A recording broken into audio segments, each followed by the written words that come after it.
अस्सलाम वालेकुम। SM news के साथ मैं हूं मुक़द्दर रज़ा।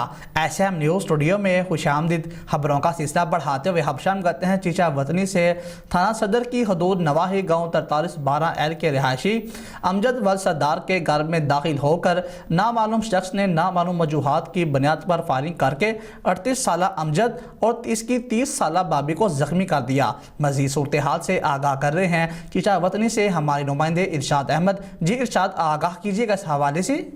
जी बिल्कुल, तफसीलात के मुताबिक चीचा वतनी थाना सदर की हदूद नवाही गाँव 4312L के रहायशी अमजद वल्द सरदार कौम फ़कीर के घर दाखिल होकर नामालूम शख्स नामालूम वजूहात की बिना पर फायरिंग करके 38 साला अमजद और इसकी 30 साला भाभी को जख्मी कर दिया। रेस्क्यू 1112 ने मौका पर पहुंचकर जख्मियों को THQ अस्पताल मुंतकिल कर दिया। पुलिस थाना सदर ने मौका पर पहुंचकर कार्रवाई शुरू कर दी। जी बहुत शुक्रिया इरशाद अहमद तफसीलात से आगाह करने के लिए। अब तक के लिए इतना ही। मज़ीद खबरों के लिए देखते रहिए SM न्यूज़।